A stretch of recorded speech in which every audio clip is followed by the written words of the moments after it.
Buenos días. En primer lugar, quisiera daros las gracias por estar hoy aquí, tanto a quienes habéis venido presencialmente como a quienes nos están siguiendo vía remota. Este primer seminario se impartirá en castellano, al igual que toda la formación con la que damos inicio justamente hoy sobre inteligencia artificial y derecho. Además quisiera agradecer a quienes han hecho posible tanto este curso como esta sesión y que no están conmigo hoy, que por allí estarán, ¿no? Marta Borrás, Marta Molins, Judith y Zoe, que han sido parte también de la organización. Y como si hubiese estado planificado, ¿no? Para nuestra fortuna, el día de ayer el Consejo de la Unión Europea ha aprobado la Ley de Inteligencia Artificial.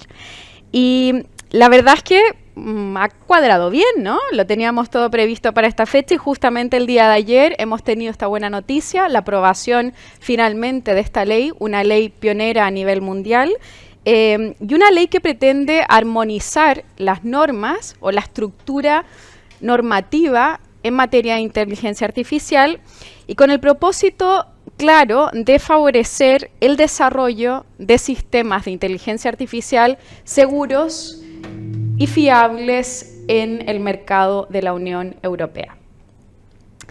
Para conocer en detalle de estos propósitos generales y de algunas medidas concretas de esta ley, ¿quién mejor que Miquel Peguera para contarnos, ¿no? Y aprovecharemos, ¿no?, de su experiencia, de su expertise en el área y no tendremos el honor de oír de estos puntos claves de la ley, los puntos claves de esta normativa. Y me permito brevemente, Miquel, pese a que es un catedrático conocido en nuestra casa, unas breves palabras para presentarte como corresponde. ¿No? Miquel es catedrático de Derecho Mercantil de la Universidad Oberta de Cataluña, es además vicedecano de investigación de los estudios de Derecho y Ciencias Políticas de esta misma universidad, es además afiliado al Center for Internet and Society de la Universidad de Stanford. Además, entre sus numerosas publicaciones cuenta justamente con un capítulo sobre el reglamento o la propuesta de reglamento sobre inteligencia artificial. Y entonces ya sin más, ¿no?, lo que estamos esperando todos y todas, ¿no?, oír de las palabras de Miquel estos elementos claves y retos de la nueva ley de inteligencia artificial. Muchas gracias, Eileen, por la amable presentación. Muchas gracias a los que estáis aquí presencialmente y siguiendo también esta primera sesión online. Esta va a ser una primera sesión del curso y el objetivo es dar unas pinceladas sobre la nueva regulación aprobada justamente ayer. Es una apuesta de la Unión Europea, una apuesta pionera, es el Reglamento de Inteligencia Artificial, también conocida como AI Act, y la tenemos aquí a punto de salir. ¿Qué es lo que falta? Simplemente falta la publicación en el Diario Oficial, lo acabo de revisar y no ha salido esta mañana. Ayer a las 10 y algo de la mañana fue ratificada por el Consejo de la Unión Europea. Esta normativa salió la propuesta en el año 21, en abril, luego el Consejo dio su orientación general, luego el Parlamento en este proceso de codecisión en junio del 23, luego este proceso de diálogo llamado trílogo entre el Parlamento y el Consejo y también la intervención de la Comisión para llegar a un consenso, de modo que las dos versiones sean coincidentes y no sea necesario pasar a una segunda lectura. Allí se alcanzó un acuerdo provisional, fue votado en el Consejo, en el Comité de Representantes Permanentes, también fue votado en los comités del Parlamento y finalmente en el plenario del Parlamento el pasado 13 de marzo, dando lugar a una versión un poco confusa que luego pues, fue modificada extensamente con una corrección de errores un mes después y finalmente ayer se votó en el Consejo simplemente ratificando el mismo texto, con lo cual estamos a la espera solo de su publicación en el Diario Oficial. Bien, ¿qué hace esta normativa? intenta establecer un marco jurídico para la inteligencia artificial, y para ello lo que hace es establecer unas normas armonizadas para la introducción en el comercio y la comercialización, la puesta en el servicio de sistemas. Vamos a hablar constantemente de sistemas de inteligencia artificial en la Unión Europea. Establece también unas prohibiciones de determinados usos de la inteligencia artificial que se consideran inasumibles conforme a los valores de la Unión Europea. Establece además unos requisitos específicos para los sistemas que se consideran de alto riesgo, y establece obligaciones para distintos sujetos. Luego podremos verlo con cierto detalle. También unas normas de transparencia destinadas a identificar que los contenidos con los que interactuamos han sido manipulados o producidos artificialmente, y para descartar, por tanto, posibles confusiones. También hay normas para los modelos de uso general. Veremos en qué consiste este concepto. Naturalmente se establecen normas de control y vigilancia del mercado con distintas instituciones en una red de gobernanza compleja para abordar esta materia. Además, también hay medidas de apoyo a la innovación y un sistema, como no, de infracciones y sanciones al que nos tiene acostumbrado el legislador europeo, y que parece que cada vez se supera más en el límite máximo del importe de estas sanciones. También se crea la Oficina de Inteligencia Artificial, distintas instituciones que van a colaborar con la Comisión y con el sistema de aplicación de esta normativa. Es importante tener en cuenta que esta regulación, este reglamento de inteligencia artificial, o AI Act,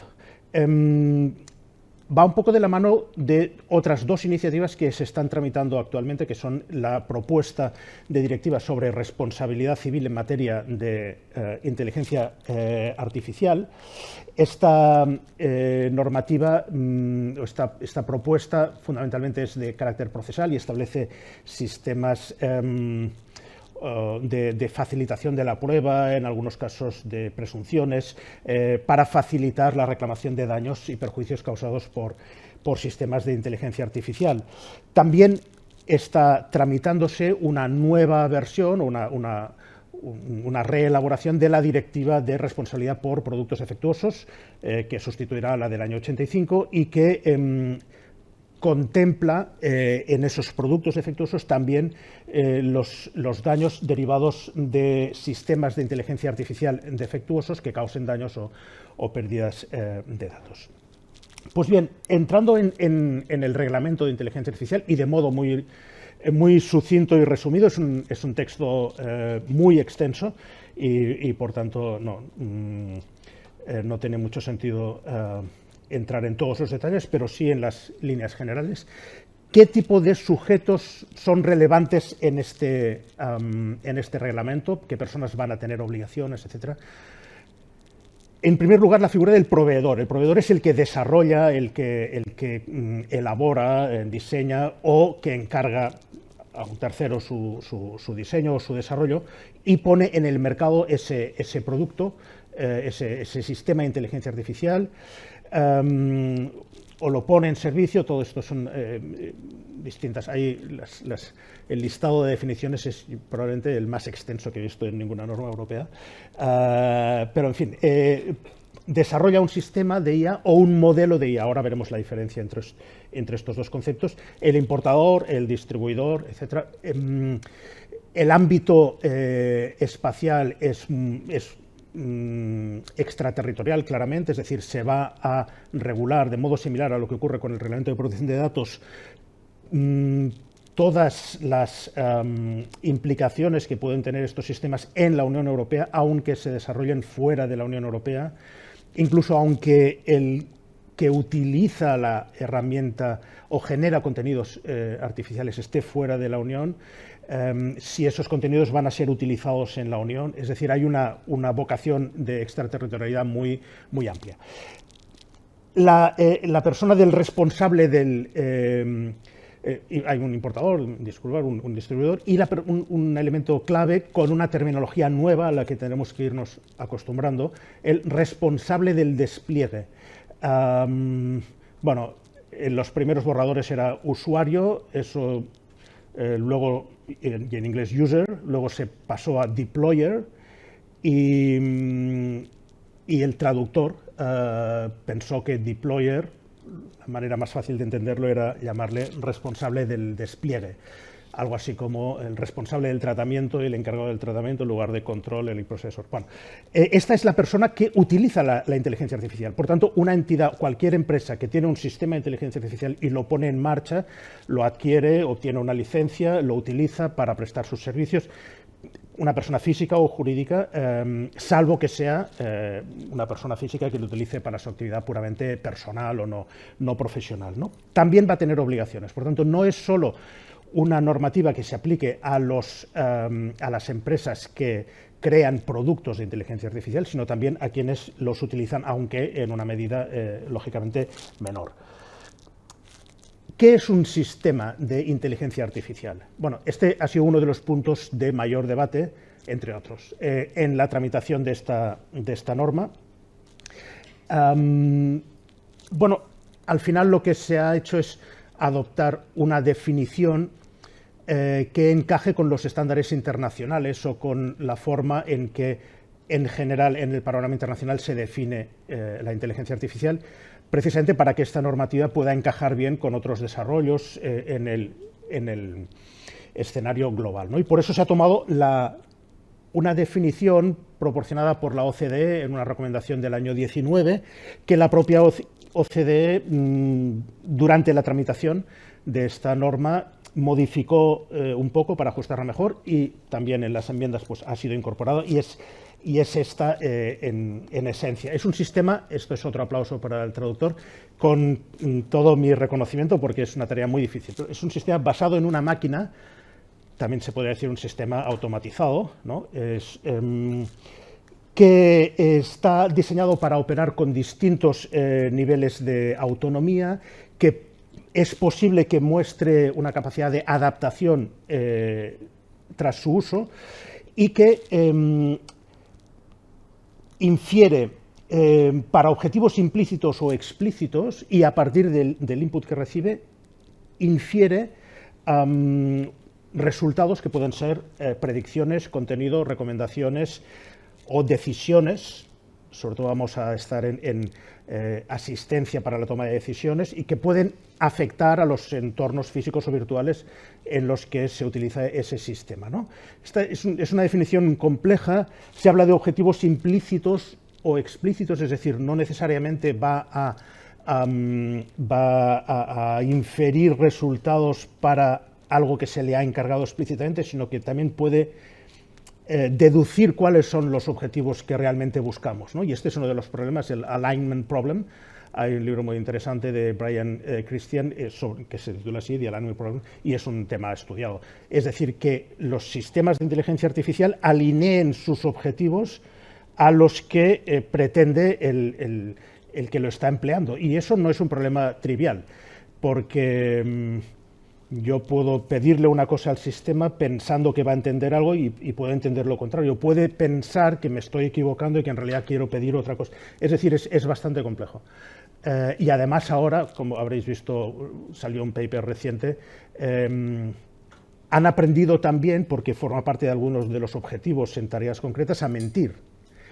O sea, a engañar, porque es para juegos como el Diplomacy o para jugar al póker. Es decir, tiene la habilidad de conseguir hacer pensar al humano que está interactuando algo distinto y engañarle, ¿no? Entonces, bueno, esto es pues una herramienta de efectos, pues, en fin, difícilmente predecibles, pero, digamos, van a ser sistemas que no solo que por falta de datos o por su funcionamiento tienen estas alucinaciones, es decir, pueden dar resultados muy verosímiles pero inventados, y la máquina no es consciente, lógicamente, porque no lo es, pero no, es decir, son unos datos que aparecen en esas probabilidades de resultados posibles a dar. Pero es que ahora ya no solo es eso, sino que deliberadamente, digamos, puedes seguir el algoritmo o el conjunto de algoritmos que están detrás de estos sistemas, ofrecer unas respuestas para engañar al usuario, con lo cual, pues, bienvenidos al futuro. Bien, y también lo pongo aquí, aunque luego saldrá brevemente, si hay tiempo, los modelos de inteligencia artificial. Cuando salió la propuesta en abril del 21, pues era una propuesta sobre sistemas de inteligencia artificial. No había salido ChatGPT, que salió en noviembre, si no recuerdo mal, del 22. Cuando salió ChatGPT y fue una disrupción, todo el mundo se puso nervioso, y entonces había ya, pues, lógicamente, ¿no?, investigación sobre modelos, se llaman modelos fundacionales, etc. Pero como el reglamento estaba pensado para analizar casos de riesgo por usos muy específicos, no había valorado cómo tratar modelos que son algo distinto y previo a los sistemas. Un modelo se define en el reglamento como modelo de inteligencia artificial, incluidos los entrenados con grandes cantidades de datos con autosupervisión, que muestra una generalidad significativa y puede ejecutar competentemente un amplio rango de tareas y que puede integrarse en una variedad de ulteriores sistemas o aplicaciones. Para entendernos, ChatGPT es un sistema de inteligencia artificial, mientras que GPT, sin chat, GPT 3, 4, 4.4o de la semana pasada, es un modelo que en sí mismo no es un sistema. Para que funcione como sistema tiene que integrarse en un sistema donde hay otros elementos, como por ejemplo y esencialmente una interficie de interacción con el usuario, ¿no? Es decir, se basan en esos modelos muchos distintos sistemas para desarrollar tareas muy diversas, ¿no? La perspectiva regulatoria se basa en el riesgo, y aquí pues hay distintos niveles de riesgo. Por una parte, el riesgo inaceptable, que lleva a prohibir completamente determinadas prácticas. Esto no se puede hacer, luego veremos brevemente cuáles son. El núcleo de la regulación, que son los sistemas de riesgo alto, veremos cómo se determinan y para los que se establece un catálogo de obligaciones y requisitos extenso. Luego, unos casos especiales, por llamarle de algún modo, que no es que sean de un riesgo inferior, pueden o no pueden, pero lo que les caracteriza es que tienen una interacción con el usuario.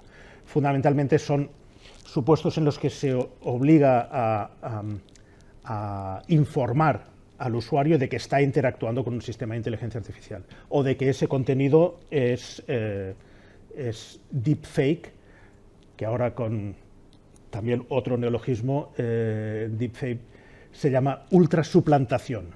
Antes era en marcas, bueno, se utilizaba ultrafalsificación, ahora es ultrasuplantación, ¿no? Para cuando sale una persona diciendo una cosa que no ha dicho o en un sitio donde no ha estado, etc., ¿no?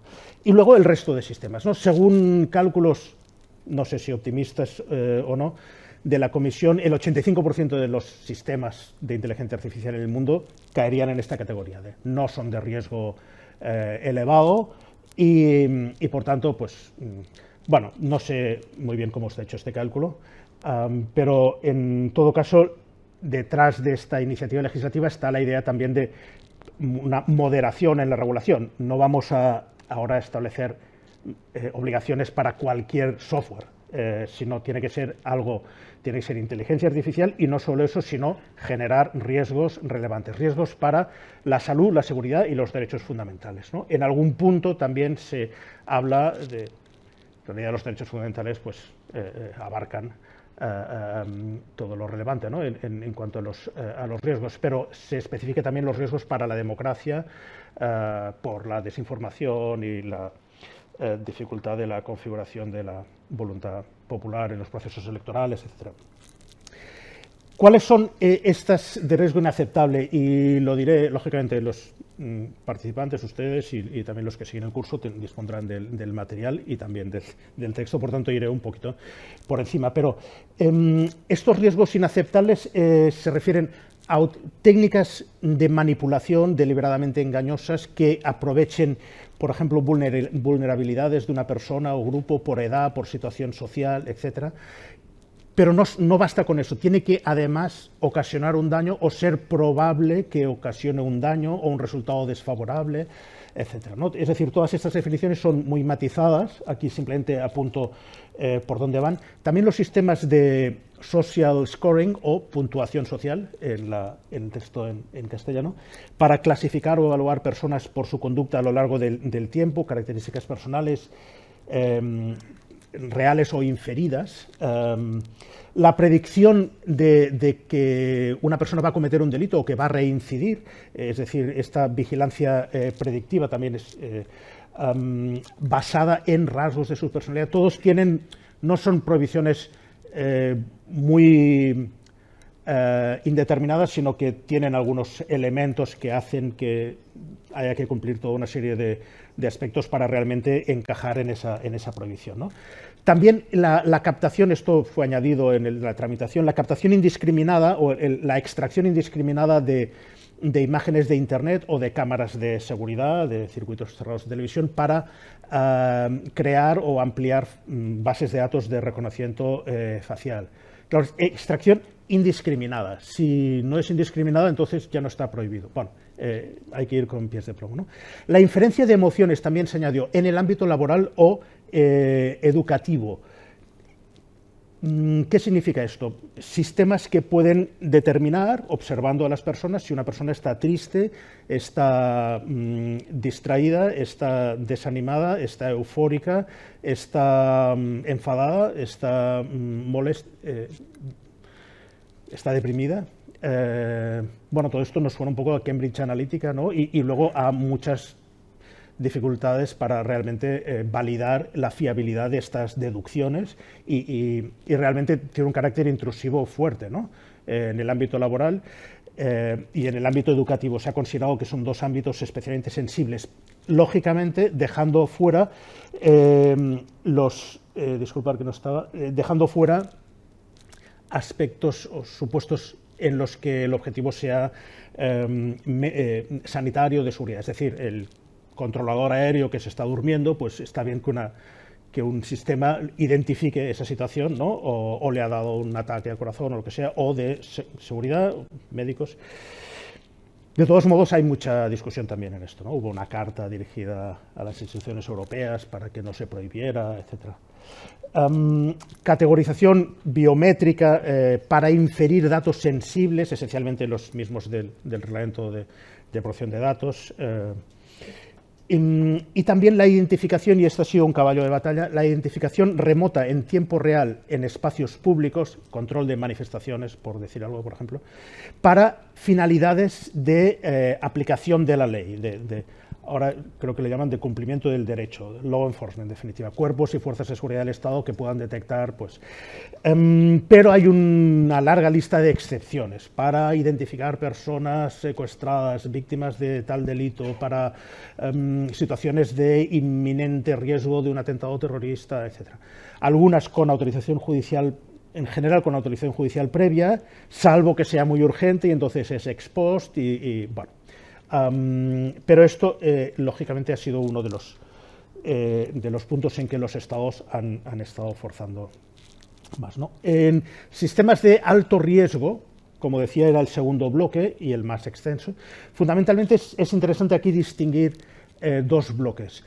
El reglamento, además de esta perspectiva de riesgo, hace otra cosa, y es decir, bueno, tenemos una extensa regulación armonizada en materia de seguridad de productos en la Unión Europea. Si algo hace es esto, ¿no? Pues los ascensores, el no sé qué, todos los dispositivos de seguridad de múltiples productos, de juguetes, pues vamos a aprovechar toda esa. ¿Qué ocurre cuando se añadan elementos de inteligencia artificial a estos productos? Pues vamos a no vamos a duplicar la regulación, sino que todo eso va a quedar enmarcado en esa regulación y vamos a considerar por defecto que son de alto riesgo con estas condiciones. Cuando se trate de componentes de seguridad de un producto o bien que el sistema sea en sí mismo un producto, que esté incluido en esa legislación armonizada de seguridad de producto que se lista en un anexo. Siempre que, conforme a esa legislación, ese producto o ese sistema tenga que ser sometido a una evaluación externa, ¿no?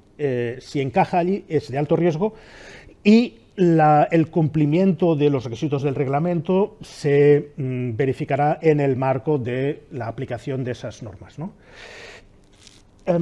Y luego los sistemas que son independientes, es decir, no vinculados a esta normativa y que están listados en un anexo, pero ofreciendo la posibilidad de escape de valorar que en realidad, en el caso concreto, no son de alto riesgo. Veremos brevemente cómo funciona esto. En cuanto a este primer grupo, pues se refiere, y muy rápidamente, a este tipo de productos y materiales que son pues, muy variados: equipos marinos, ascensores, equipos de protección, sistema ferroviario, vehículos, etcétera, ¿no? Vehículos de 2 o 3 ruedas y cuatriciclos. No se indica qué pasa con los de 5 ruedas, pero aviación civil, seguridad aérea, un montón. Sistemas para atmósferas explosivas, seguramente estáis pensando en alguna pregunta sobre este punto. Bueno, luego, en estos sistemas independientes, aquí lo que hace el reglamento es, a partir de estudios previos a la presentación de la propuesta, sobre en qué campos hay riesgo, lo que hace es delimitar 8 ámbitos y dentro de estos ámbitos determinar algunos casos concretos. Esto parece un poco a priorístico, ¿no? Bueno, está basado en estudios, pero es un poco rígido quizás, ¿no? Y de modo que para que realmente sea de alto riesgo fuera de la legislación armonizada de seguridad de producto, tiene que estar en uno de esos ámbitos y ajustarse a uno de esos casos, ¿no? Esto luego puede modificarlo la Comisión. La Comisión, por cierto, va a tener, la Comisión Europea, un papel muy importante en la aplicación del reglamento, elaborando actos delegados, elaborando directrices, guidelines, ¿no? Por ejemplo, la propia definición de inteligencia artificial. Si a alguien le ha parecido un poco compleja, que no se preocupe, porque la Comisión Europea está obligada por el reglamento a emitir unas directrices para entender qué significa eso exactamente, ¿no? Y así hay muchos encargos a la Comisión en este sentido, ¿no? Pues bien, estos ámbitos son estos 8. El ámbito de biometría, difractores. Alguno de ellos puede solaparse con una práctica que esté prohibida, con lo cual, bueno, pues si está prohibida, ¿no? Pero hay otros casos, ¿no? Educación, que bueno, nos afecta quizás un poco más directamente. El ámbito laboral, acceso a servicios públicos y privados esenciales, aplicación de la ley, migración, control de fronteras, asilo y administración de justicia y procesos democráticos. Bueno, parece una buena recopilación.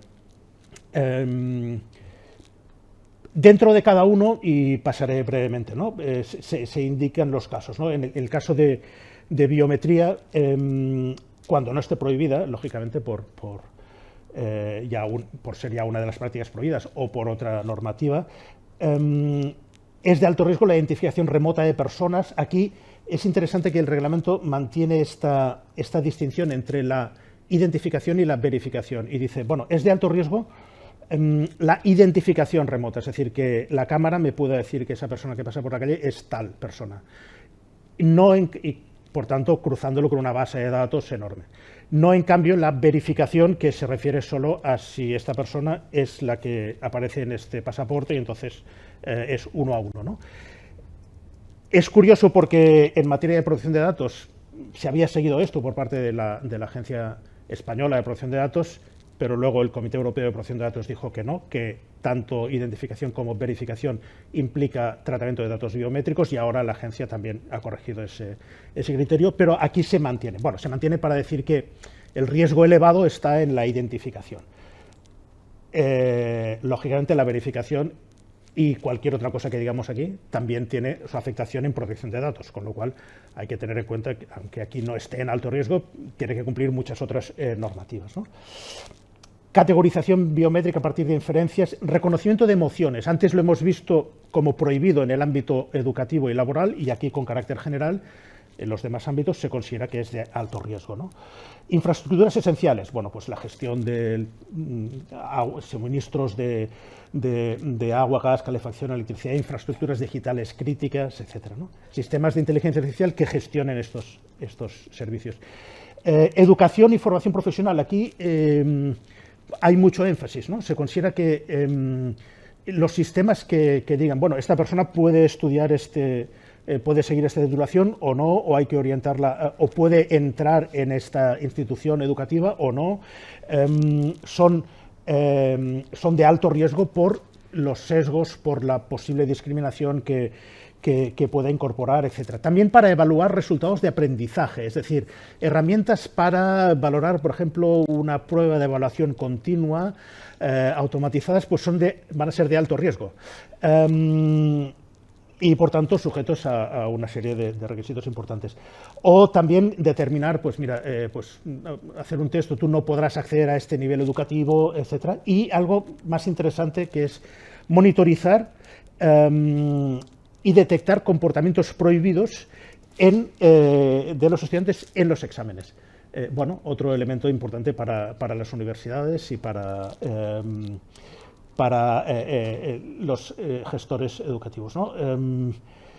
Bueno, que sea de alto riesgo no significa que esté prohibido, como hemos venido diciendo, ¿no? Sino que simplemente va a tener que cumplir con unos requisitos. En el ámbito del empleo, aquí también es otra de las prioridades, claro. Sistemas para selección del personal, no solo selección, evaluación de currículos, etcétera, sino incluso el modo de presentar el anuncio. Un modo fácil de decirle a un sistema de inteligencia artificial que valore los currículums es decirle, mira, en los últimos 15 años hemos contratado a estas personas, aquí tienes los currículums, de aquí podrás inferir cuáles son los criterios que a mí me interesa, qué tipo de personas contrato, por tanto, tenlos en cuenta y dime qué currículums de los que ahora se han presentado, de estos 3.000 que se han presentado, pues... Pero claro, esto puede perpetuar sesgos inadvertidos o advertidos, o lo que sea. ¿Qué ha ocurrido en los últimos 15 años? ¿A quién hemos contratado? ¿Y por qué? Y estas decisiones, a veces inexplicadas, van a quedar integradas en el sistema, etc. Por tanto, riesgo elevado. O tomar decisiones sobre la promoción de una persona, sobre las condiciones de trabajo, para evaluar y supervisar el rendimiento de los trabajadores, etc., ¿no? También acceso a servicios públicos y privados. Acceso al crédito, por ejemplo. Uso por autoridades, para seguir este orden, uso por autoridades para determinar el acceso a beneficios y servicios. Aquí se está teniendo muy presentes casos, escándalos que ha habido de discriminación en la asignación de beneficios sociales, por ejemplo, en Holanda, también algunos otros ejemplos, ¿no? De detección de fraude cuando en realidad no había ningún fraude, sino que se estaba dirigiendo esa investigación a personas de determinadas condiciones sociales con sesgos discriminatorios, etc.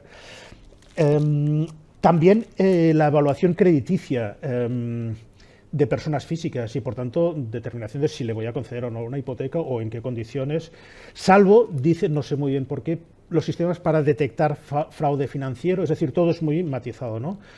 O qué precio te voy a cobrar para el seguro de salud, o si te lo voy a dar o no te lo voy a dar. Si eso lo determina el sistema, es de alto riesgo. También sistemas de priorización de las llamadas de emergencia, qué servicios en el triaje, por ejemplo, en emergencia en hospitales, etcétera, ¿no? Law enforcement también, estos elementos predictivos, disculpar porque no he pasado, en law enforcement, elementos predictivos, valorar, salvo los casos en que ya resulte prohibido, ¿no? Valorar que una persona resulte víctima de un crimen, ¿no? Esto es, claro, aquí ya entramos en las series, ¿no? Polígrafos o herramientas similares, valorar la fiabilidad de las pruebas, es decir, que un sistema de inteligencia artificial valores a fiabilidad o el riesgo de cometer o reincidir, no basado exclusivamente en el perfilado. Aquí hay una distinción un poco difícil de entender entre la práctica prohibida y esta de alto riesgo, o por lo menos para mí, pero bueno, evaluar las características personales o el pasado criminal de personas o grupo perfilado durante la investigación o enjuiciamiento de delitos, etcétera, ¿no? Aquí de un modo muy sucinto. Lógicamente también en materia de control de fronteras, migración, asilo, hay muchos riesgos de sesgos, de discriminación, etcétera. Y también, desde luego, la utilización de sistemas para la Administración de Justicia. Dice, son de alto riesgo sistemas para asistir a una autoridad judicial en la búsqueda de jurisprudencia, de información e interpretación de hechos y normas, ¿no? Para aplicar la ley a hechos concretos. Y también en el marco de sistemas alternativos de resolución de conflictos. También se considera de alto riesgo, no prohibido, sino de alto riesgo, sistemas de inteligencia artificial para influir en el resultado de una elección o referéndum o en el comportamiento electoral de los votantes. A mí me sorprende que sea de alto riesgo y que no esté directamente prohibido. No sé, quizás es, bueno, ¿qué campaña va a ser más eficaz? Pero no hay que preocuparse porque sobre todo esto nos va a ilustrar la comisión, incluso con un listado exhaustivo de prácticas que son de alto riesgo y de las que no lo son. O sea, no sé cómo se puede hacer eso. Pero, y muy importante, es posible escapar de estos sistemas. Es decir, yo soy una empresa que utilizo uno de estos sistemas con mis trabajadores, lo que sea, y encajo en uno de estos ámbitos y casos de uso, pero se me permite, digamos, determinar el propio proveedor que en realidad esto no es de alto riesgo, si no plantean un riesgo significativo. ¿Y eso qué quiere decir? Pues fundamentalmente que no influyen de modo sustancial en la toma de decisiones. Aunque esto es un subsupuesto, es decir, no es el único caso, ¿no? Y se dan 4 criterios en los que se considera que eso es así. Pues cuando es para una tarea procedimental limitada, para mejorar un resultado humano previo. Pues bueno, hemos visto cómo se han ido tomando unas decisiones, pues vamos a corregirlas un poco. Advertir desvíos en patrones de decisiones humanas sin llegar a sustituirlas. Siempre esa idea de que no influya, no sea determinante para tomar una decisión es clave, ¿no? Y también para una tarea, pues, meramente preparatoria, pues de traducción, pues ya tengo este resultado, pero ahora quiero ajustarlo a la política comunicativa de imagen de marca de mi empresa, ¿no? Pues bueno, son pequeñas tareas que podrían quedar incluidas en esos casos, pero que se considera que no serán de alto riesgo, salvo que impliquen perfilado de personas. En tal caso, si son sistemas incluidos en ese anexo que lista los casos de alto riesgo y se produce un perfilado de personas, serán siempre de alto riesgo. Yo creo que tenemos ya muy poco tiempo, luego tenemos un espacio largo de debate, pero muy por encima me gustaría destacar que ¿qué ocurre con estos sistemas de alto riesgo? Bien, se les fijan unos requisitos que tienen que cumplir, por tanto, al elaborarlos tienen que estar diseñados para cumplir esos requisitos, que de modo muy sintético tienen que tener un sistema de gestión de riesgos durante todo el ciclo de la vida, tienen que asegurar que los datos de entrenamiento sean pertinentes, esto no es nada fácil, y seguir sistemas de gobernanza y gestión adecuados, elaborar la documentación técnica del sistema, prever el registro automático o log, ¿no?, de los eventos, en sentido informático, que se vayan produciendo, proporcionar instrucciones de uso que pueda entender el que luego va a utilizar ese sistema, que el sistema permita la supervisión humana efectiva durante su uso y toda una serie de requisitos de precisión, de solidez y de ciberseguridad, ¿no? Esos son requisitos, como digamos, objetivos, ¿no? Y luego el proveedor, el que desarrolla el sistema, tiene que cumplir toda una serie de obligaciones, la primera de las cuales es asegurarse que su sistema cumple esos requisitos y, además, tener un sistema de gestión de calidad, conservar la documentación si está bajo su control, asegurar que el sistema pasa por un procedimiento de evaluación de conformidad, y esto es quizá un poco lo más chocante si no estamos familiarizados con este tipo de regulaciones, y es que ese procedimiento de evaluación de conformidad va a consistir en que el proveedor diga, sí, yo veo que es conforme, y ya está. Es decir, es una autoevaluación. Bueno, dicho un poco... Pero sí, es una autoevaluación que se va a facilitar mucho con distintas presunciones de conformidad cuando el sistema en su desarrollo ha seguido las directrices de normalización que van a elaborar los organismos europeos de normalización a petición de la Comisión y que la referencia de las cuales se publicarán en el boletín oficial. Y tiene que colocar en el marcado CE estas letras que significan conformité européenne, que no Comunidad Europea, ¿no? Estas letras así estilizadas, elaborar una declaración de conformidad, registrar el sistema en una base de datos de sistemas de alto riesgo, adoptar medidas correctoras oportunas, incluida la retirada o desactivación. Se prevé también la posibilidad de parar el sistema, ¿no? de un botón del pánico en los casos en que sea necesario, ¿no? Pero también, como decíamos, las empresas que utilizan estos sistemas tienen obligaciones. Y aquí ya, digamos, tenemos que estar todos más atentos porque seguramente estaremos más cerca de esta posición. ¿No?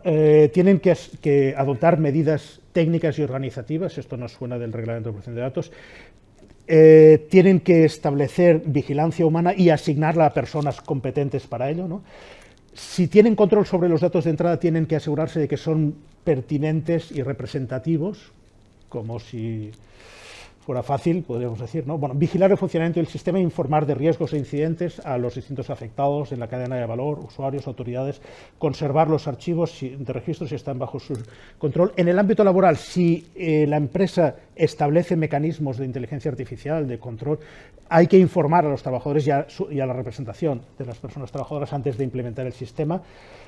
También cuando se utiliza un sistema que facilite o que asista a la toma de decisiones, hay que informar a las personas que van a ser objeto de esas decisiones de esta utilización, cooperar con las autoridades, etcétera, y en ciertos casos también llevar a cabo una evaluación de impacto de derechos fundamentales, en particular a las entidades públicas o los organismos públicos, pero también en algunos casos a los usuarios o desplegadores particulares.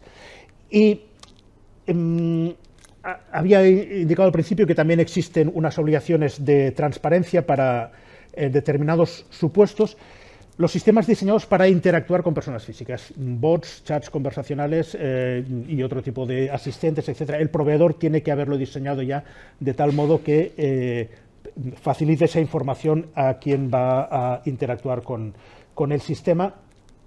Sistemas que generen audio, vídeo, texto generado o manipulado artificialmente, también el proveedor tendrá que asegurarse de que haya un marcado legible por máquina, es decir, que quede bien identificado que eso se ha generado artificialmente. En los sistemas de reconocimiento, cuando se utilicen sistemas de reconocimiento de emociones que estén permitidos o de categorización biométrica, el que está usando esos sistemas ese responsable de despliegue tiene obligaciones de informar, de ser transparente a estos efectos, y también en el caso de los deepfakes, el responsable del despliegue que genere esos deepfakes con ese sistema tiene que advertirlo. La pregunta, lógicamente, es si, digamos, la intención de generar el deepfake es maliciosa, pues no sé si va a poner, bueno, que conste que esto es falso, esto que intento colar como verdadero es falso. Bueno, pero ahí está, y vamos a ver, digamos, qué observancia tiene luego. Y solo dos palabras sobre el modelo de uso general. Antes hemos visto esta definición. Esos modelos como más indiferenciados o generales de inteligencia artificial. Son una categoría dentro de la cual se especifican los modelos que son muy grandes y que presentan por ese tamaño, por ese volumen de capacidad de cálculo, un riesgo sistémico, y ahí se añaden obligaciones adicionales. Fundamentalmente, para estos, los proveedores de esos modelos de uso general tienen obligaciones de información a los proveedores ulteriores que van a incorporar esos modelos en sus sistemas. Y directrices, esto es también un punto que se añadió y muy relevante, directrices para asegurar el respeto a los derechos de propiedad intelectual, es decir, cómo van a ser entrenados esos modelos, de quién es la titularidad de propiedad intelectual de los datos que se van a utilizar. Sabéis que el New York Times y otras federaciones de periódicos han presentado denuncias. Sabéis que de estas semanas Scarlett Johansson se ha quejado de que OpenAI utilizara un sistema en el que se utiliza supuestamente su voz. Parece ser que le habían pedido utilizarla, que ella dijo que no, y luego sacaron algo con una voz muy parecida, pero dicen que, bueno, que es una actriz que tiene esa voz y que no pretende imitar nada, pero al cabo de poco lo han retirado. Y eso no sería estrictamente propiedad intelectual, sería right of publicity o derechos de imagen, intimidad, etcétera, ¿no? Pero derechos de propiedad intelectual. Y en los de riesgo sistémico, obligaciones adicionales pues muy relevantes. Yo creo que podemos dejarlo aquí. Simplemente, bueno, no voy a entrar en el sistema institucional, que es complejo, pero sí que las sanciones son interesantes, ¿no? Si se infringen si se realizan prácticas contra esas prohibiciones, pues hasta 35 millones de euros o el 7% de la facturación anual mundial. Lógicamente, la cantidad más elevada es la que funciona como límite. En la mayoría de obligaciones, pues multas de hasta 15 millones o el 3% de la facturación anual, y en otras infracciones de carácter más leve, hasta 7,5 millones o el 1% de la facturación anual. Esto se gradúa, digamos, para empresas, startups y empresas pequeñas y medianas se puede graduar o limitar un poco. Pero en cualquier caso, el desarrollo del sistema sancionador se confía a los estados, a los que simplemente se les dice que tiene que establecer estos límites, y serán los estados los que desarrollen ese sistema de infracciones y sanciones. Y nada más, espero no haber aburrido demasiado, aunque si se quieren aburrir de verdad pueden leer el texto. Y quedo a su disposición para cualquier cuestión que... Muchas gracias.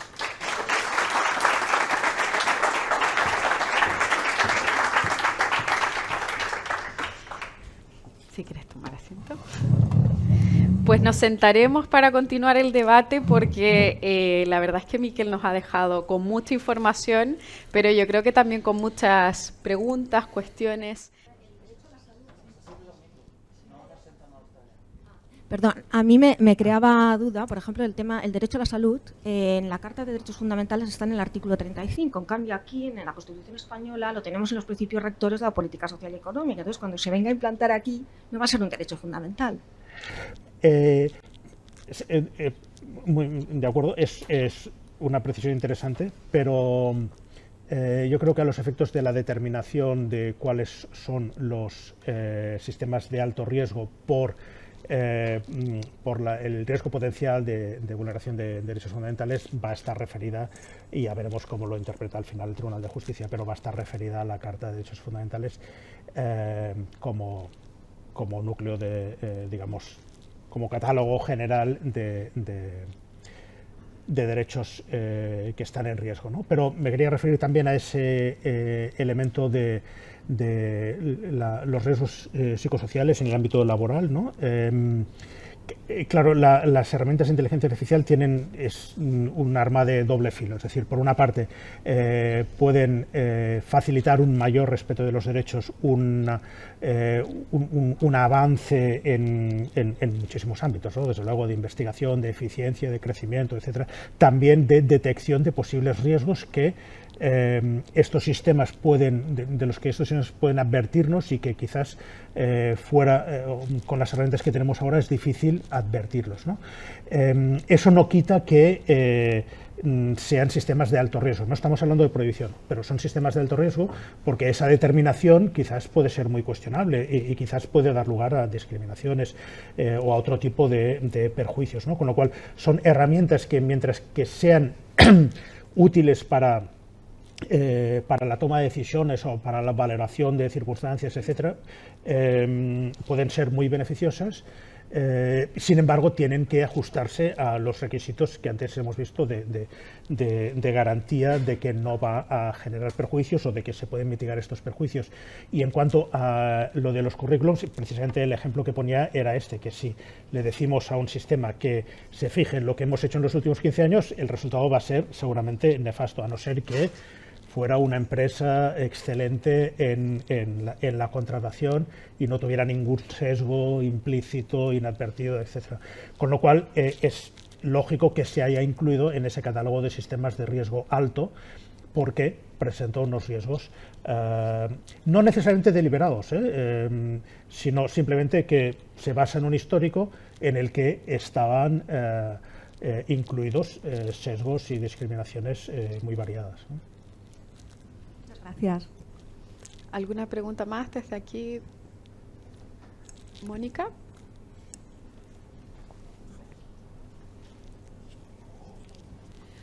Buenos días, muchísimas gracias por la excelente presentación, que realmente pues, nos permitirá navegar de forma un poco más plácida a través del reglamento de inteligencia artificial.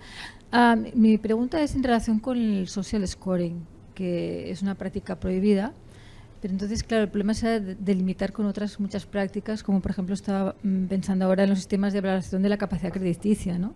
O sea, en cualquier caso, cuando se quiere pedir un crédito, pues se pasa por estos sistemas, ¿no? Muchas veces lo que se hace un poco es como decir, bueno, como hay intervención humana, aunque solo sea al último momento, de esta forma pues se puede, digamos, soslayar un poco la aplicación de otros preceptos, ¿no? Pero un poco, o sea, ¿realmente quedan entre estos sistemas o no? Muchísimas gracias de nuevo. Bueno, es una combinación de dos supuestos, ¿no? Las prácticas prohibidas que se definen en un sentido bastante restringido, y ahora quería recuperar la definición. Sistemas que busquen una categorización biométrica que clasifique individualmente personas físicas sobre la base de sus datos biométricos para inferir o deducir raza, opiniones políticas, afiliación sindical, convicciones religiosas, etc., ¿no? O filtrado de conjuntos de datos biométricos adquiridos lícitamente, como imágenes, etc. Es decir, hay un espacio amplio de supuestos prohibidos, pero quedan en realidad también muchos ámbitos abiertos para la utilización de biometría que se considera de alto riesgo y que además siempre lo será si lleva a cabo perfilados, ¿no? Todo lo que se acerque a la toma de decisiones automatizadas va a mantener el sistema en el ámbito del riesgo elevado y digamos, esa prohibición no elimina por completo los sistemas de clasificación o de valoración o de evaluación de distintas circunstancias personales, pero tienen que cumplir esos requisitos o salvaguardas que se exigen a los sistemas de riesgo alto, ¿no? Y a la vez cumplir no solo eso, sino sus implicaciones en materia de protección de datos, desde luego, ¿no? Es decir, si cumple con el reglamento de inteligencia artificial pero infringe el reglamento de protección de datos, pues va a tener una sanción que quizás no es del mismo porcentaje de facturación anual, pero muy parecido, ¿no?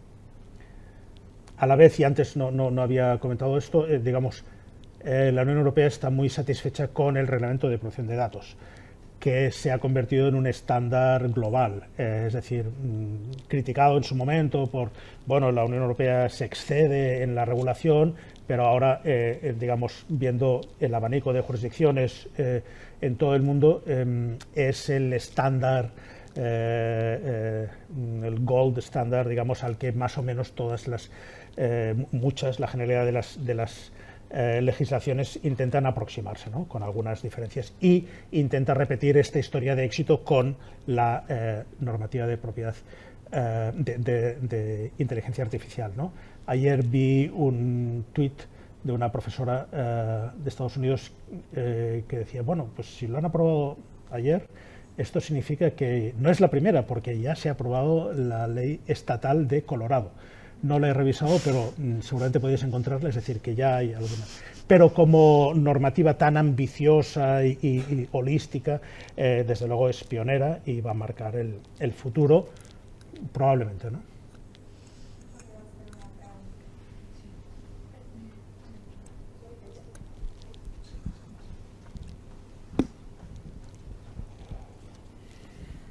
Hola, mi nombre es Luciana, soy estudiante de grado de Derecho de aquí de la UOC. Muchas gracias por introducirnos en este tema que a mí me parece muy interesante y es más, me quiero dedicar a esto en un futuro porque me interesa mucho. Tenía una pregunta y era, nosotros como usuarios, digamos, de la inteligencia artificial, ¿qué sucedería, por ejemplo, si un grupo criminal, por ejemplo, un grupo terrorista, pongamos en situación, comete un delito haciendo uso de la inteligencia artificial? Mi pregunta es sobre quién recaería digamos, la responsabilidad penal en este caso, sobre qué sujetos. ¿Sobre el proveedor, sobre el importador, sobre el distribuidor o sobre el responsable del despliegue? Bueno, creo que tendría que pasar la palabra a reputados especialistas en derecho penal que hay en la audiencia, pero habría que ver las circunstancias del caso concreto, ¿no? Es decir, una cosa es que pueda haber negligencia, que pueda haber precisamente en esas otras dos directivas de responsabilidad por daños, si hay alguna participación, alguna intervención de uno de esos sujetos en la ocasión del daño. En el ámbito civil tenemos esta idea de la prohibición de regreso, ¿no? Cuando hay un elemento que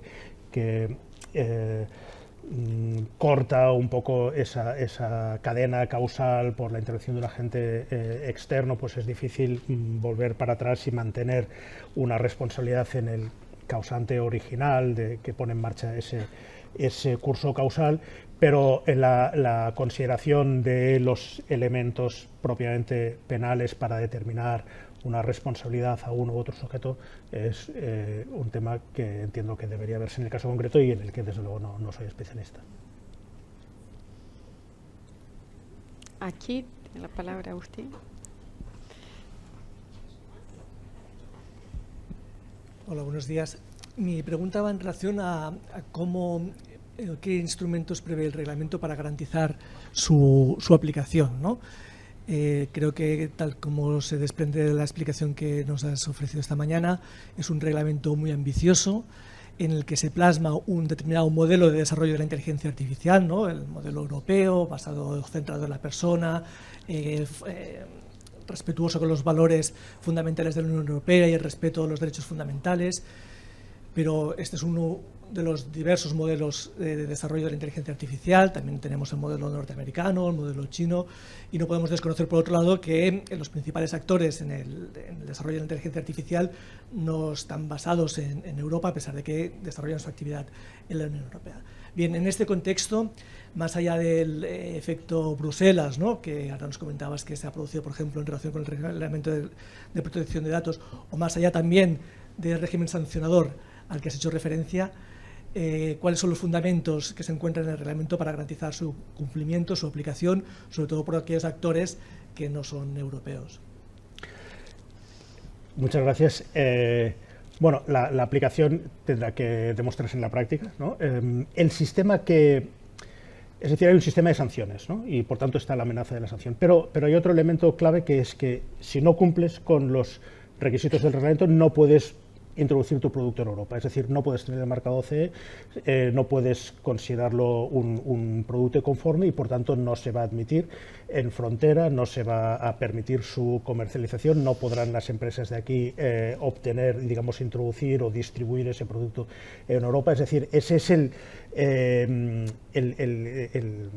la línea o, digamos, el sistema que ha buscado el reglamento para tener muy en la línea de la legislación europea de seguridad de producto, de homologación, estandarización, etcétera.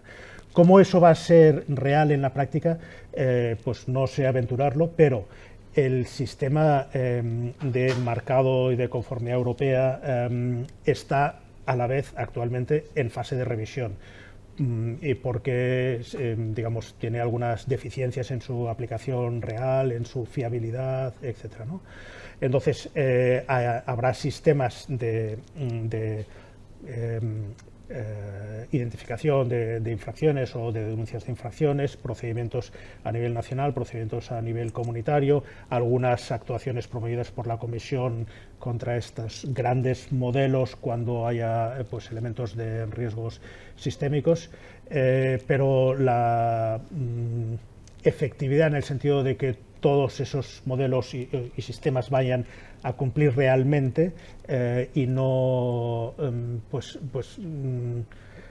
supera un poco las capacidades también de exigir el cumplimiento de la ley de las instituciones, y no hay más que verlo en protección de datos, donde tenemos ya una experiencia larga y sin embargo pues digamos siguen siendo vulnerados los datos en muy gran medida, y al final son actuaciones quirúrgicas en cosas de objetivamente escasa importancia, y en las de gran importancia pues algunas reticencias del regulador irlandés para ir contra grandes compañías situadas en su territorio o establecidas allí, y luego con una eficacia digamos limitada de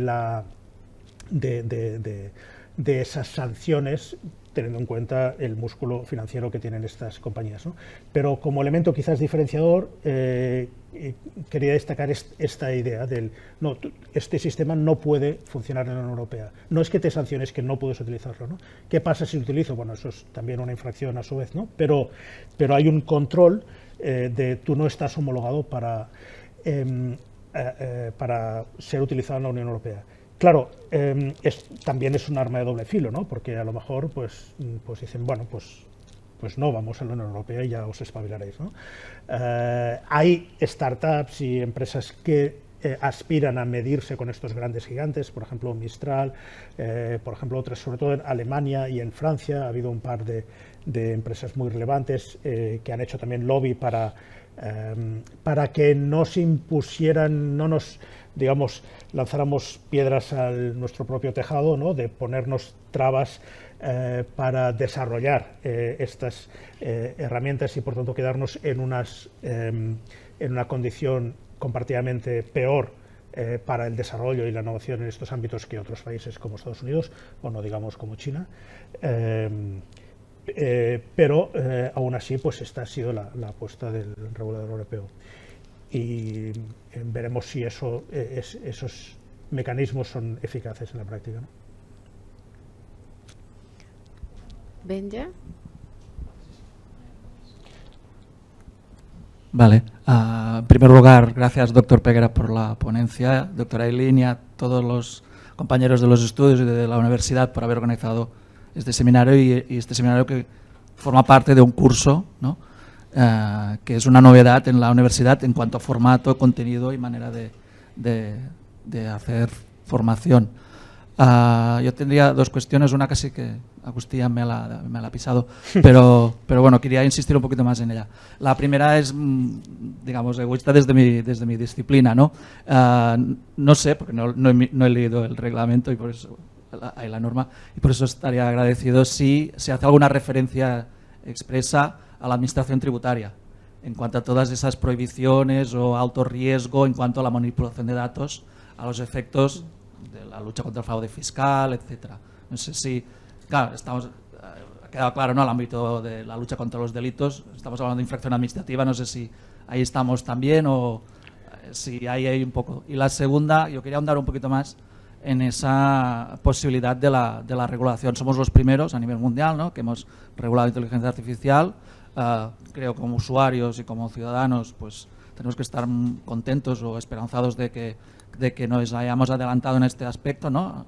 Lo que pasa que, claro, en una tecnología incipiente y lo has comentado, ¿no?, estamos en un mundo, tenemos China, tenemos Rusia, tenemos Estados Unidos, puede ser contraproducente en este momento, que ahuyente, ¿no?, a ese desarrollo, y de aquí a un tiempo veamos que nos hemos protegido, pero a la vez nos hemos quedado fuera de esta evolución tecnológica. Gracias. Muchas gracias.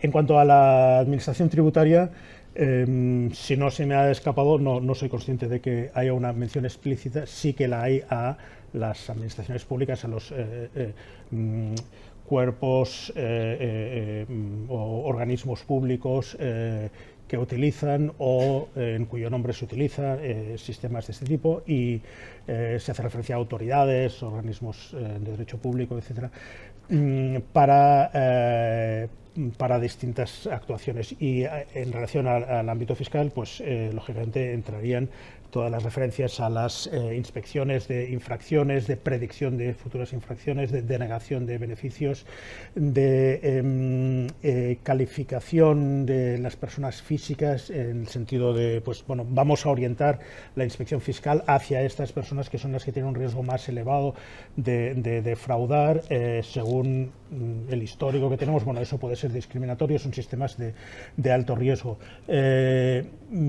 Se excluye, y no sé muy bien cuál es su alcance, el caso de los sistemas para detectar fraude financiero. No tengo mayor información sobre el sentido, pero estoy a la espera de las directrices de la Comisión Europea para aclarar estos puntos. Y en cuanto al momento, a la oportunidad de la regulación, es uno de los grandes retos del legislador en el ámbito de las tecnologías emergentes. Es decir, regular o no regular, ¿no?, podríamos decir con Shakespeare, pero hay que regular algo que se está moviendo y que presenta dos riesgos. Uno, el propio riesgo de regular, porque quizás regulando estoy dificultando el desarrollo que hubiera sido esperable y beneficioso de esa tecnología. Y hay un riesgo no regular, porque esa tecnología avanza, esos riesgos se plasman y ya es demasiado tarde. Y tengo que regular en un momento en que no sé hacia dónde irá esa tecnología, y por tanto podría decir, bueno, voy a esperarme para ver hacia dónde va, pero si me espero para ver hacia dónde va, entonces puede que sea ya demasiado tarde para hacer nada. Por tanto, eso es un problema general en la regulación de tecnologías disruptivas, emergentes. Lo que hace la Unión Europea es seguir una filosofía muy europea, a la que estamos acostumbrados, muy de Bruselas, intentando, o por lo menos diciendo, no sé hasta qué punto es así, que la regulación es de mínimos, ¿no? Es decir, que es una intervención muy mesurada, que hasta cierto punto lo es, porque esta definición de los 8 ámbitos no deja de ser un poco discutible. Quiero decir que se podrían añadir otros ámbitos, ¿no? Y lo que prevé la norma es que la Comisión podrá añadir otros casos de uso dentro de alguno de esos 8 ámbitos, pero no añadir un ámbito más, por ejemplo, ¿no? O podrá también, por el contrario, suprimir alguno de esos casos de, bueno, pues la práctica nos ha indicado, hemos visto que realmente aquí no hay el riesgo que pensábamos, por tanto, pues incluso lo suprimo, ¿no? Puede hacerlo la Comisión mediante actos delegados. Y en cuanto a la competencia de otros, se produce también en otros campos. En la Digital Services Act, la ley de servicios digitales, pues ya dijo alguna de estas grandes plataformas, bueno, si esto es así, pues vamos a dejar de operar en Europa. No lo han hecho, siguen operando. Bueno, nos vamos a ajustar. Hay mucho cálculo, también el cálculo de qué te puede representar en términos, qué daño pueden hacerte las sanciones o no, y si eso te compensa, pues decir, bueno, pues mira, aunque me sancionen de vez en cuando, pues voy a seguir actuando más o menos a mi modo. No tengo, desde luego, una respuesta para saber si es oportuna, pero sí que me parece que regulación es necesaria. Si esta es excesiva o se queda corta, es difícil valorarlo ahora, y es difícil también para el legislador valorarlo. Ha llegado a esta conclusión con juegos de equilibrios, de lobbies, de presiones, de industria, de intereses nacionales dentro de la Unión Europea, de presiones también de empresas de fuera, y se ha llegado a este compromiso, y ahora pues tiene que empezar a andar. No lo he dicho antes, esto una vez publicado en el BOE entra en vigor a los 20 días, este concepto de entrada en vigor, que no es el que estamos acostumbrados en la legislación nacional. Entrar en vigor no significa que ya sea aplicable, sino que está vigente, y entonces hay un periodo de 2 años para que las obligaciones sean exigibles, para que tengan que cumplirse. Con carácter general, hay algunas que entran ya a los 6 meses, pasan a ser de aplicación, especialmente en las prácticas prohibidas, a los 6 meses ya quedarán prohibidas, y para el resto de obligaciones en 2 años, y para algunas disposiciones hasta 36 meses. ¿Hay alguna pregunta más aquí en la sala?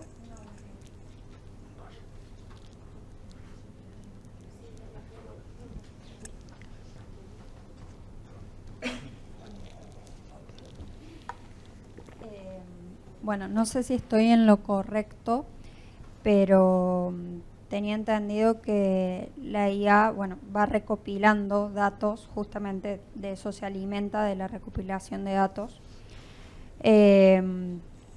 Y tenía entendido que las empresas que hacen utilización de estos sistemas de IA, ahora con la nueva regulación, tienen que tener los datos que recopilen dentro de la Unión Europea. Entonces, ¿qué sucedería si una misma empresa tiene una sede fuera de la Unión Europea y tiene la necesidad de compartir esos datos? ¿Hay alguna regulación de eso o no? ¿O hay un vacío ahí? Bueno, la Unión Europea tiene una regulación muy detallada de las transferencias de los datos de carácter personal, y entonces ahí sí que cuando estén implicados datos personales vamos a atender al Reglamento General de Protección de Datos, que fija unas salvaguardas para la transferencia de esos datos a territorios fuera del espacio económico europeo, donde el nivel de protección sea distinto del establecido en la Unión Europea, no sea equivalente, pero con carácter general esos sistemas pueden estar entrenados en muchos sitios, es decir, pues fundamentalmente en Estados Unidos, pues toda la introducción de datos que han tomado esos sistemas los han captado de múltiples fuentes, es decir, de datos ubicados en servidores de cualquier ubicación. Y el tratamiento de esos datos o el procesamiento de esos datos se ha realizado allí por parte de esos proveedores, y por tanto no hay una obligación de que esos proveedores tengan esos datos localizados en la Unión Europea para que sus servicios puedan operar en la Unión Europea. Lo que ocurre es que esos sistemas, en la medida en que sean de alto riesgo, tienen que haber cumplido con las obligaciones de asegurar que esos datos utilizados son pertinentes, son adecuados, no son excesivos, no dan lugar a sesgos que quedan introducidos en el sistema, etcétera. Vale, si esos datos que son de alto riesgo, pero que en principio son seguros que tiene la empresa y que son, más allá de lo de la protección de datos, generados por IA, no es necesario, o sea, si una empresa tiene sede fuera de la Unión Europea, ¿puede compartir esos datos? Ahora que hay regulación. los datos de entrenamiento, digamos, estarán sujetos a limitaciones en función de la naturaleza de esos datos. Cuando son temas, y es donde realmente incide el reglamento, cuando son datos que están sujetos a derechos de propiedad intelectual, tendrán que respetar la normativa de propiedad intelectual. Si fueran datos personales, su traslado desde fuera de Europa a Europa no tendría en principio un problema desde el punto de vista del derecho europeo de protección de datos, porque se entiende que precisamente al estar en Europa estarán mejor protegidos, y luego habría que ver el caso concreto del funcionamiento del sistema. Digamos que habría que desgranar todos esos datos.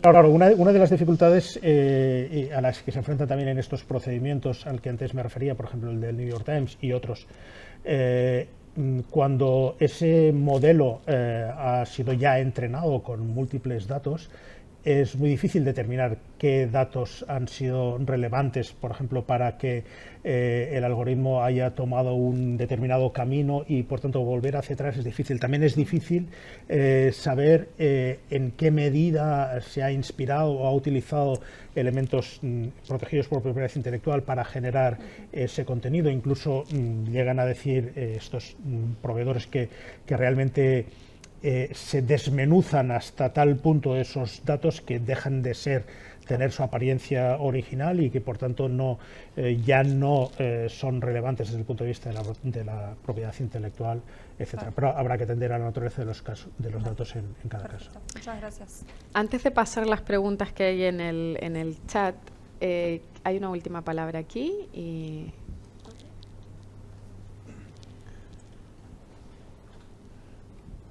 Sí, buenos días.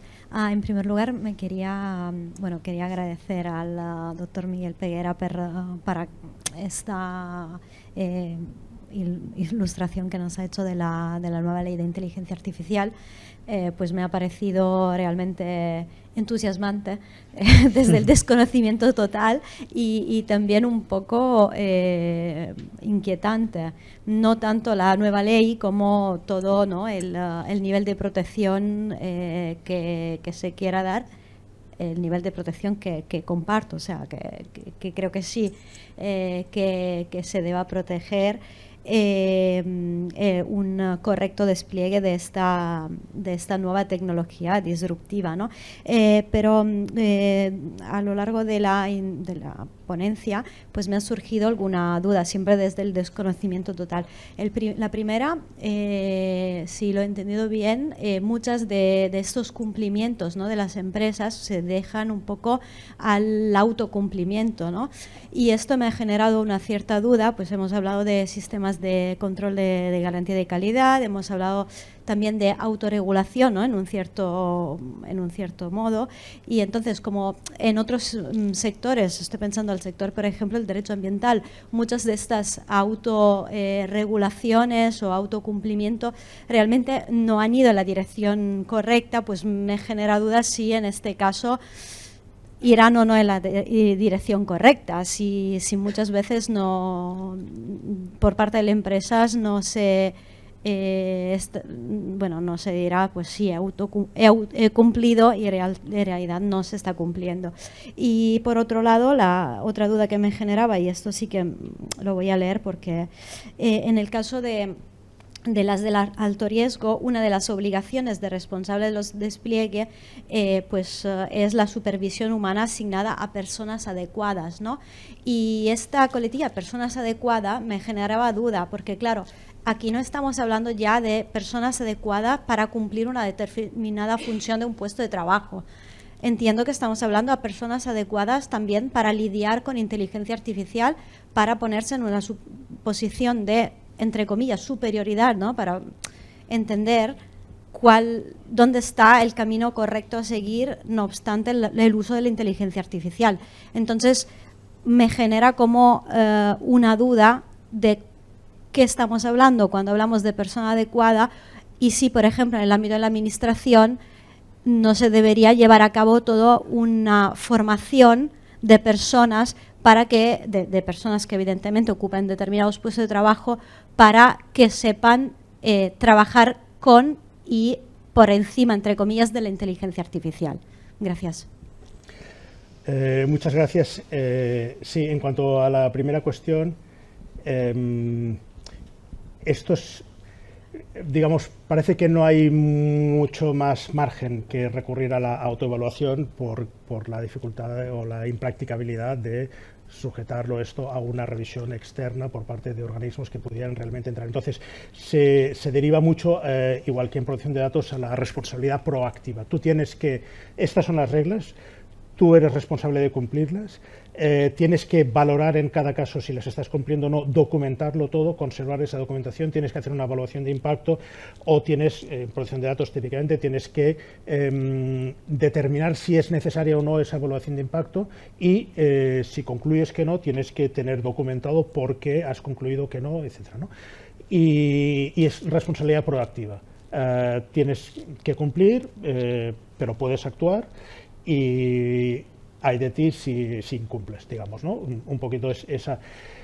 ¿Qué ocurre con la autoevaluación? Antes decía que el propio sistema de marcado CE y de estos sistemas de autocertificación están también, digamos, en proceso de revisión por dificultades de fiabilidad y a la vez, digamos,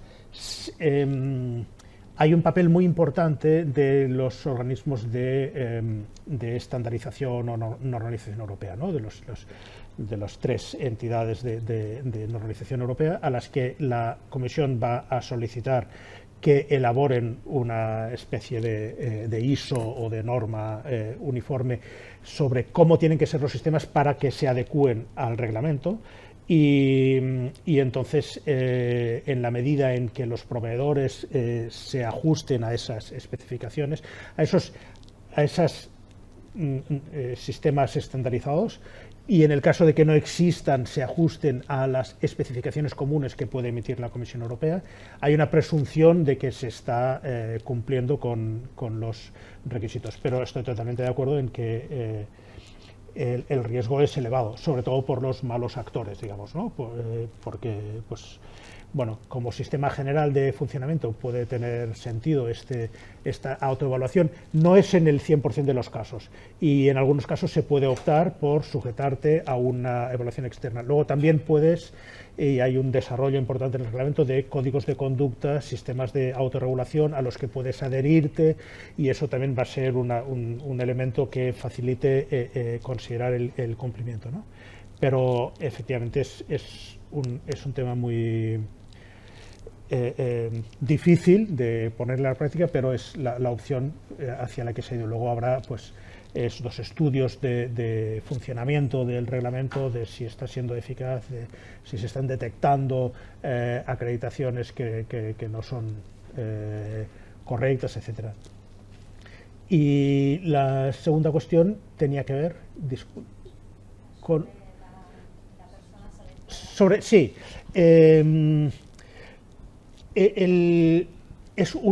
Claro, no es una posición de superioridad, etc. Esto está relacionado con la alfabetización en inteligencia artificial.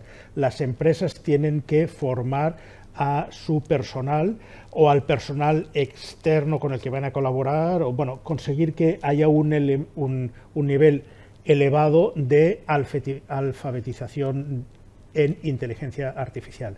Para ello la propia empresa tiene que aprender sobre el tema, con lo cual pues aquí se abre un campo también de asesoramiento y de acompañamiento de las empresas en este punto, ¿no? Pero esa palabra adecuada la he utilizado como, digamos, como expresión genérica en esa frase breve, y el texto concreto de esta obligación dice que los responsables del despliegue, es decir, estos empresas, usuarios, encomendarán la supervisión humana a personas físicas que tengan la competencia, la formación y la autoridad necesarias. Bueno, está un poquito más matizado y habrá que ver qué significa eso en cada caso, pero que si hay un sistema de inteligencia artificial que requiere una vigilancia humana, esa vigilancia humana no la puede hacer cualquier persona. Tiene que ser alguien competente, que sepa qué está pasando, que pueda advertir del mal funcionamiento, etc. Pues bien, vamos a dar paso a las preguntas del chat. porque incluso nos han escrito desde Oslo, saludan desde Oslo, y la primera pregunta es, a propósito de lo que comentaba Benja también, ¿no? Dice Carlos, ¿por qué los sistemas de IA usados por las administraciones tributarias no son de alto riesgo?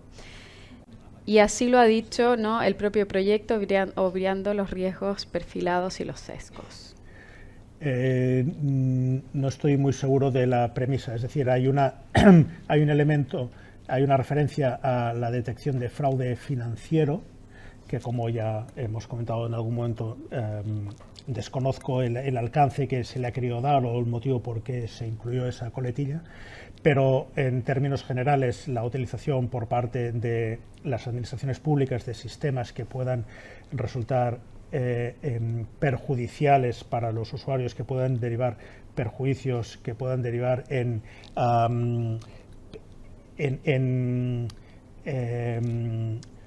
investigaciones prospectivas basadas en inferencias, basadas en comportamientos pasados, basados en histórico, etcétera. Todo eso queda incluido en el ámbito de los casos de alto riesgo, de modo que para la generalidad de los casos considero que van a estar allí.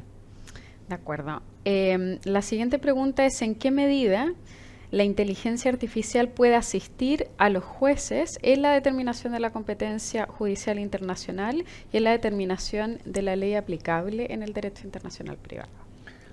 Bueno, los que pueden asistir a los jueces en esto son los profesores de Derecho Internacional Privado, en primer lugar, y en segundo lugar, hemos visto como, es decir, es una cuestión muy específica, ¿no?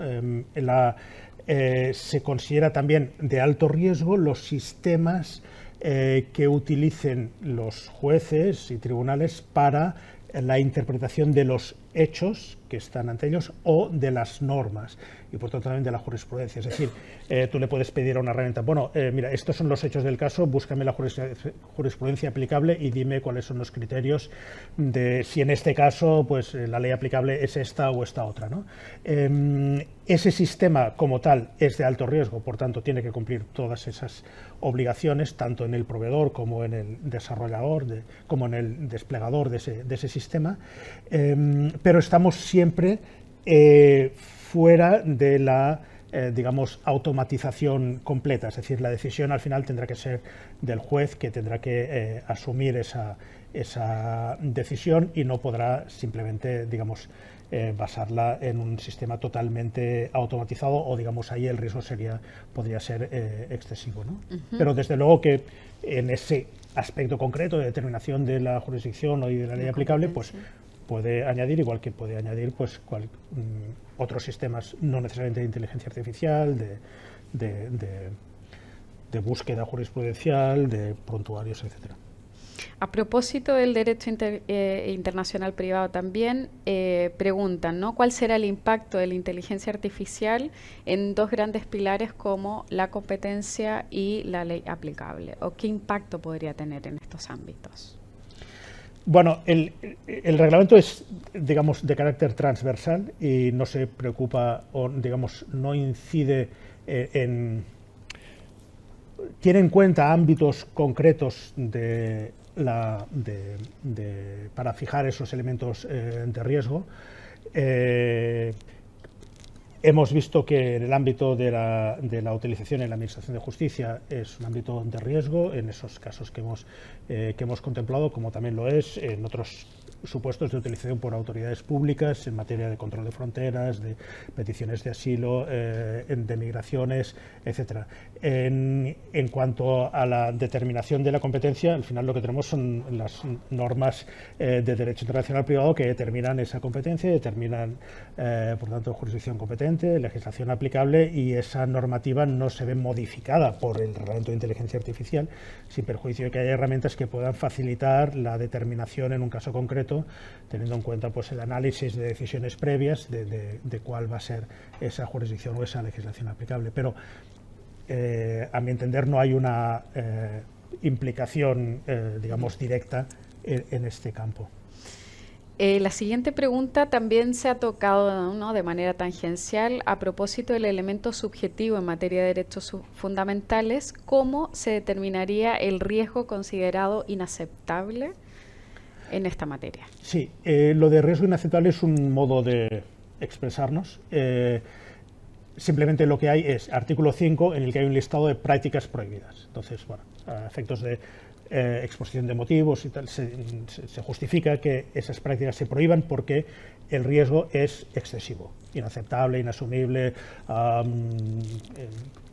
distintos modos de decirlo, ¿no? Pero digamos, es un listado cerrado, ciertamente ambiguo en su redacción como cualquier provisión legal, pero es un listado cerrado de prácticas que se considera que hay que prohibir. Y así quedan prohibidas, ¿no? Esa es la idea de riesgo inaceptable. Por cierto, hemos comentado antes, hay exclusiones importantes en el ámbito de aplicación material. No se aplica a los sistemas para uso exclusivamente militar, por ejemplo. No se aplica. Tienen otros. Ya está suficientemente cubierto, supuestamente. Es decir, bueno, es broma. Pero, digamos, eso queda fuera. No hay una intención y eso sería difícil alcanzar un consenso entre los Estados en ese tipo de usos. Esos y otros usos de investigación, de pruebas anteriores a la puesta en circulación de sistemas, todo eso queda excluido del ámbito de aplicación del reglamento. Hay otra pregunta a propósito del tratamiento de estos datos. Supongo que se refiere a los datos relacionados con la vulneración de un derecho fundamental y pregunta en concreto qué herramientas, ¿no?, o pueden garantizar la seguridad del sistema biométrico, por ejemplo. Gran pregunta. Vamos a esperar a que esos organismos de normalización den algunas orientaciones, porque al final es una cuestión muy técnica, pero lo que se quiere es evitar que con esos sistemas de control biométrico se vulnere la privacidad de las personas, se vulneren sus derechos fundamentales, resulte excesivamente intrusivo, dé lugar a decisiones perjudiciales para esa persona, porque el sistema biométrico que infiere unas emociones pues va a determinar si una persona puede promocionar o no en su lugar de trabajo, o porque un sistema de ese tipo puede determinar si voy a ser proclive a dejar de pagar este préstamo, etcétera. Aunque personas con mis características personales en los últimos años resulta que en un porcentaje muy elevado efectivamente han impagado. Bueno, pero eso no tiene por qué ser así en el futuro, ni tiene por qué privar a una persona particular de su derecho a acceder a un determinado servicio, ¿no? Y por último, en tu opinión, ¿no?, preguntan sobre cómo la inteligencia artificial a través de análisis de datos masivos y a través de la automatización podría mejorar la precisión y la eficiencia en materia de disputas transfronterizas. Sin duda que podría mejorarlo. Es decir, igual que en las preguntas anteriores sobre derecho internacional privado, se hace referencia explícitamente a sistemas alternativos de resolución de conflictos en el supuesto de, bueno, en ese ámbito de utilización de inteligencia artificial en la administración de justicia. Por tanto, desde luego puede generar eficiencias, puede generar resultados, digamos, operativos, pues seguros jurídicamente, ¿no? Sí, bueno, puede facilitar la aplicación de los criterios determinados de ese organismo de resolución de controversias, etcétera, pero en la medida en que esté asistiendo a la toma de decisiones o a la valoración de los antecedentes, etcétera, pues va a ser un sistema de riesgo alto que tendrá que cumplir con todas esas garantías. Muy bien, con esta última pregunta ya damos por finalizado el debate, al menos aquí. Podemos continuar luego en el café, pero antes quisiera invitaros a revisar la información sobre el curso de Inteligencia Artificial y Derecho, que ya está disponible en la web, y os invito a participar y a seguir profundizando sobre el reglamento, la inteligencia artificial y el derecho a través de esta formación específica. Muchas gracias.